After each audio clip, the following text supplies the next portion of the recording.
A história de Ed Gein é a mais recente a aparecer sob o guarda-chuva de Ryan Murphy dentro desse universo de monstros da vida real, que agora já virou praticamente um universo cinematográfico próprio do Murphy. Na época, Dahmer se tornou uma das séries mais assistidas de todos os tempos quando foi lançada lá em 2022. E no ano passado, com a série dos Irmãos Menezes, o resultado foi bem decepcionante, já que a escuridão que Dahmer carregava simplesmente não estava presente. Então, quando ele escolheu Ed Gein, o assassino dos anos 50, eu fiquei, cara, que direção a série vai? Seria mais voltado pro lado, entre aspas, animado de American Horror Story ou seguiria a linha de monstros? Só que infelizmente ela foi claramente pelo caminho de American Horror Stories, e especialmente ao olhar para aquela cena final da dança do serial killer. Ao terminar a série, não deu para negar a decepção, e eu quis aqui apontar porque sinto que essa produção de 8 episódios foi uma bagunça e porque, comparada a Dahmer,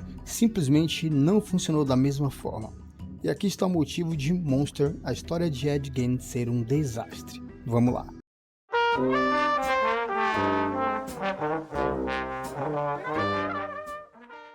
O tom inapropriado. Algo que sempre se questiona e critica nessas produções é o tom, porque ele acaba se perdendo. Por exemplo, em Dahmer quase nos fizeram sentir pena dele, humanizando, mesmo com 17 vítimas. Com os Irmãos Menezes aconteceu algo parecido, a ponto de haver comoção pública pedindo a libertação deles. E aqui a série seguiu a mesma linha. Algumas escolhas de Tom me pareceram completamente erradas. Primeiro, transformaram Ed Gein em uma espécie de Leatherface, só para conectá-lo diretamente à franquia de filmes inspirada nele.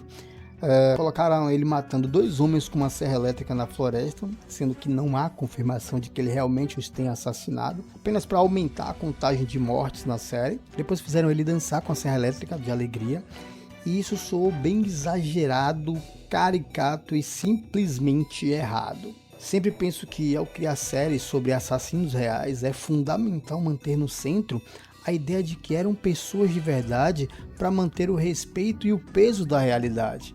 Mas essa cena me tirou totalmente da imersão.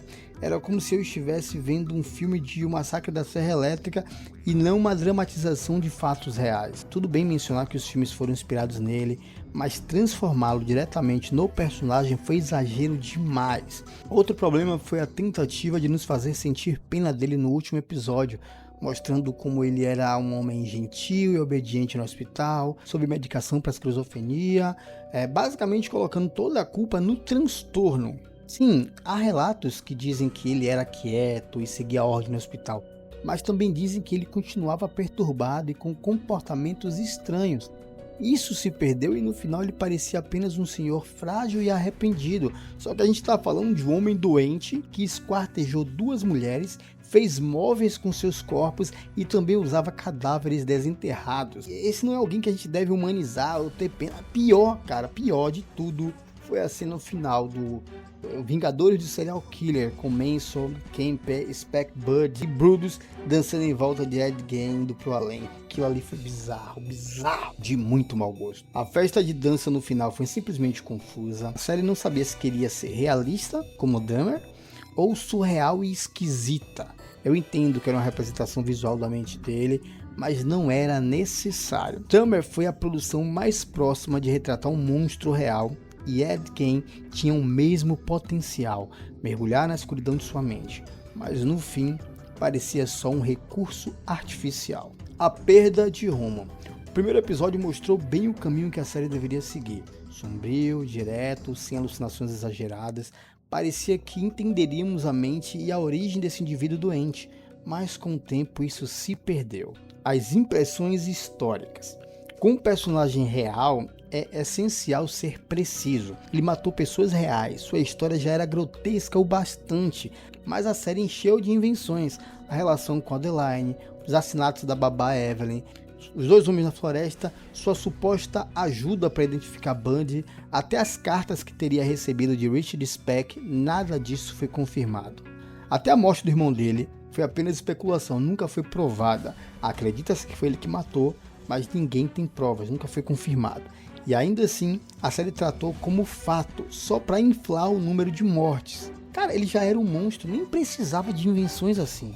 O arco falso de Adeline. Adeline até parecia uma personagem interessante no início, mas pesquisando a gente descobre que quase tudo sobre ela foi inventado. O relacionamento durou cerca de 7 meses e ela nunca entrou na casa dele. Portanto, aquela cena bizarra em que ela o incentiva a se envolver com cadáveres não tem qualquer fundamento. Sem falar que no começo ela quer sair da cidade, depois ela quer ser dona de casa dele, e depois ela quer sair de novo. O que ela quer fica muito confuso. Apesar disso, como personagem, ela até funcionava em partes, mas não representava a pessoa real. Então a série forçou essa relação sem base histórica e até dedicou episódios inteiros a ela em Nova York, coisas irrelevantes para a trama de Ed Gein. Foi rejeitada pelo fotógrafo, aquilo não mudou nada, não acrescentou nada, só fizeram aquilo para poder aumentar a quantidade de episódios. Histórias paralelas em excesso. Quando ligo uma série sobre Ed Gein, eu quero ver a história dele. Mas aqui, boa parte do tempo ela foi gasta com Alfred Hitchcock criando Psycho, Anthony Perkins lidando com sua sexualidade, Tobe Hooper criando o Massacre da Serra Elétrica, além das subtramas de Adeline e Isaac Hawke, e isso tirou muito espaço do núcleo. Antes fizesse uma série menor, com 6 capítulos, mas focada na trama, focada no Ed Gein, do que colocar 8 episódios com tantas cenas inúteis. Eu até achei a crítica à sociedade, sua fascinação por assassinatos interessante, mas ficou repetitivo e redundante. Cortava demais a narrativa de Gay, tornando tudo menos imersivo. No geral, a série foi uma bagunça. Parecia bem, parecia promissora, mas virou um delírio. E no fim nem parecia estar no mesmo universo de Dahmer. Eu acho difícil que alguma outra série de monstros supere Dahmer. Era pesada, sombria, realista. Ed Gein tinha potencial, mas falhou. Na minha opinião, até a série dos Menezes foi melhor retratada.